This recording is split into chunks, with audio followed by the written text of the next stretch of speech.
Salve, salve investidores, beleza? O Lucas novamente aqui com vocês. Pessoal, nesse vídeo vamos falar um pouquinho aqui sobre o Vino 11. Vamos aproveitar que seu último relatório gerencial saiu nessa última sexta-feira, vem nos atualizando sobre como o fundo se desempenhou durante o mês de janeiro de 2025. O cenário não está nada bom para o Vino 11.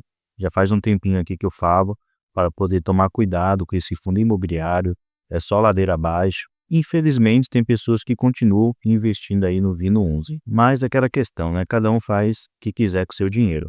Para vocês terem uma ideia aqui, ó, o Vino 11, deixa eu colocar aqui na cotação padrão, atualmente custando aqui R$ 4,41, lembrando que ele é um fundo de base 10. E no seu gráfico aqui dos últimos 5 anos, nota-se como ele está aqui nas suas mínimas históricas. Esse é seu menor preço de negociação dos últimos 5 anos. Então, será que valeu a pena investir no Vino 11? Aparentemente não, né? Então vamos aqui analisar esse fundo imobiliário e ver quais as expectativas para esse ano de 2025. Deixa aí nos comentários se você ainda investe no Vino 11 ou se já vendeu as suas cotas. Então vamos lá, pessoal. Como eu já mencionei, cotação atual R$ 4,41, dividend yield de 14,82%. Não se deixe enganar por esse dividend yield elevado dessa maneira. Ele está elevado devido à cotação ter caído bastante, então isso acaba elevando a rentabilidade do fundo, no caso o dividend yield. Seu P sobre VP está de 0,43, então está aí custando menos da metade do seu valor patrimonial, um deságio muito grande, e liquidez média diária na casa aqui dos R$ 600 mil. Se descermos um pouquinho aqui, podemos notar que o fundo, apesar das suas características ruins, conta com um pouco mais de 152 mil cotistas. Seu valor patrimonial por cota, no caso, seu preço justo, levando em consideração o seu valor patrimonial, seria os R$ 10,30, e seu último rendimento foi de 5 centavos por cada cota. Além disso, o fundo tem um patrimônio atual de 853 milhões de reais. Pagava muito mais, né? Como a gente pode notar aqui. Lá em 2020, pagava aqui na casa dos 9 centavos por cada cota. Já chegou a pagar em 2021 aqui 11 centavos, 13 centavos por cada cota. E de lá para cá só vem caindo anualmente os seus rendimentos. Vamos aqui agora no seu último relatório gerencial considerar os principais pontos sobre o Vino 11. Aqui nas atualizações gerais, ele menciona o seguinte, que em janeiro de 2025, o Vino gerou um resultado total de um pouco mais de 2 centavos por cada cota, impactado por um movimento não recorrente de venda de posições em fundos imobiliários do seu portfólio. Tirando esse efeito pontual, o resultado do fundo foi de 4,1 milhões de reais, equivalente a quase 5 centavos por cada cota. E o fundo anunciou a distribuição de rendimentos no valor de 5 centavos por cada cota, o que equivale a um dividend yield anualizado de 12,8%. E ele continua dizendo o seguinte, no portfólio imobiliário, a COW, locatária do BBS, havia sinalizado a devolução de 1.740 metros quadrados do imóvel em dezembro de 2024, conforme indicado no relatório gerencial de setembro. No entanto, a devolução efetiva foi menor, totalizando 1.294 metros quadrados, com a extensão da ocupação da área do térreo até março de 2025. Por outro lado, neste mês, o fundo celebrou um novo contrato de locação no mesmo ativo para 770 metros quadrados de área BOMA, com a Velotax, empresa de tecnologia focada em soluções fiscais. Então essas foram aqui as movimentações que ocorreram no fundo durante o mês de janeiro de 2025. Aqui, pessoal, podemos notar o seu resultado e distribuição de rendimentos. Então, como já mencionado, né, ele teve aqui um resultado total dos seus imóveis, no caso dos seus aluguéis, de R$ 8.116 mil. Essa foi a sua receita bruta total. Ele teve despesas aqui, que ele menciona, teve a sua receita financeira, que foi justamente aquele prejuízo que ele teve com a venda de ativos imobiliários, que somou aqui um pouco mais de R$ 2 milhões. Ele teve aqui despesas financeiras, que é os juros que ele paga dos seus CRIs, das suas dívidas, de 3,5 milhões. Teve também aqui despesas de administração, com o administrador e também com o gestor do fundo imobiliário. Ele menciona aqui também outras despesas no valor de R$ 298 mil, que ele não menciona quais são. Então, no final, pegando a sua receita bruta e diminuindo por todas as despesas que ele teve, ficou com apenas um resultado líquido aqui de R$ 1.882 mil, que foi exatamente o seu resultado total. Porém, o valor de rendimentos que foi distribuído foi de R$ 4.141 mil, que foi exatamente os 5 centavos que ele pagou em rendimentos para os seus cotistas. Porém, o valor que ele realmente gerou foi um pouco superior a 2 centavos por cada cota. Como ele tem um resultado acumulado, então ele usou aproximadamente aqui R$ 2.259.000 para conseguir manter esse patamar de 5 centavos por cada cota. Ele menciona que ele ainda tem aqui um resultado acumulado para poder distribuir de R$ 6.761.000, o que equivale a um pouco mais de 8 centavos por cada cota. Então nota-se como o fundo ele vem usando aí a sua reserva acumulada. E se pegarmos aqui o seu histórico de distribuição, essa nuvenzinha cinza que passa aqui atrás da coluna, desde o mês de abril de 2024, nota-se como ele vem usando essa reserva para conseguir manter o seu patamar de rendimentos.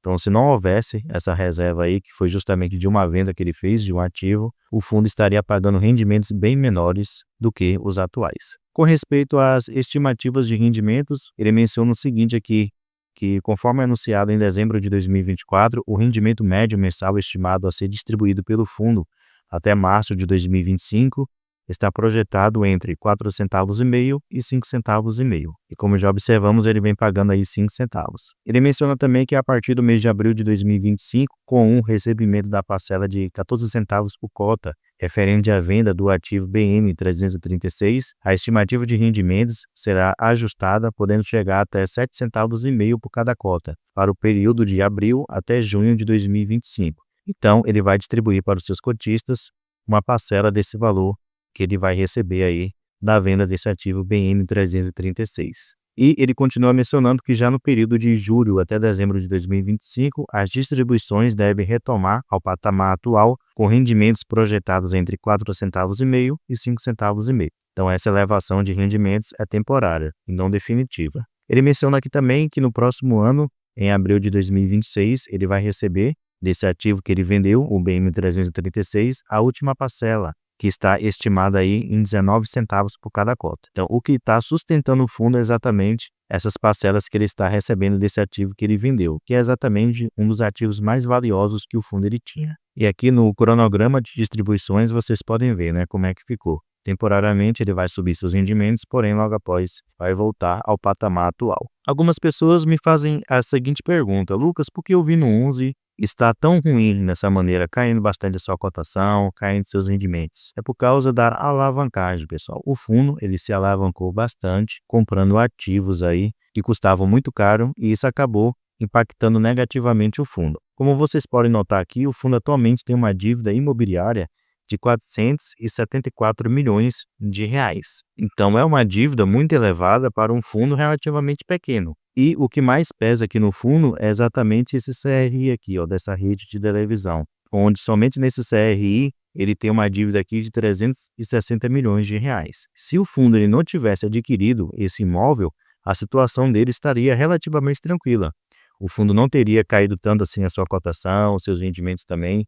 A situação seria muito mais de boa do que a situação atual. E aqui embaixo a gente pode ver o seu cronograma de obrigações a prazo para poder pagar, no caso, as suas dívidas de alavancagem. Então ele menciona aqui o seu principal, que são as amortizações, que durante alguns períodos do ano ele tem que pagar essas amortizações, e esse dinheiro sai do caixa do fundo e não da sua receita mensal. E ele também menciona aqui os juros e correção monetária, que é o valor que ele paga mensalmente, que é justamente aquela despesa financeira que eu mencionei de R$ 3,5 milhões que ele teve durante o último mês de janeiro, e esse valor ele sai da sua receita mensal. Então todo mês o fundo tem que pagar esses juros e correção monetária. Do principal, como eu mencionei, o dinheiro sai do seu caixa. E atualmente em caixa, se voltarmos aqui, podemos notar que ele tem um pouco mais de R$ 28 milhões em caixa disponível para que ele possa pagar essas dívidas. E se descermos aqui, ó, para o ano de 2025, em amortizações, que é no caso o seu principal, o fundo tem para poder pagar R$ 32,8 milhões. E o valor que ele tem em caixa é de R$ 28,2 milhões. Ele não tem dinheiro suficiente para poder pagar essa dívida. O que provavelmente ele vai conseguir fazer é, devido a essa parcela que ele vai receber agora no mês de abril, provavelmente um pedaço daquela parcela ele vai pegar e colocar aqui em caixa para poder conseguir pagar o seu principal durante o ano de 2025. Porém, sua dívida não acaba em 2025. Ele tem dívidas elevadas até o ano de 2036. Então são mais 10 anos pela frente somente pagando dívidas. E como ele vai consumir o seu caixa referente que ele tem atualmente, que é um pouco mais de 28 milhões de reais, então o que é que o fundo vai ter que fazer para conseguir manter os pagamentos em dia?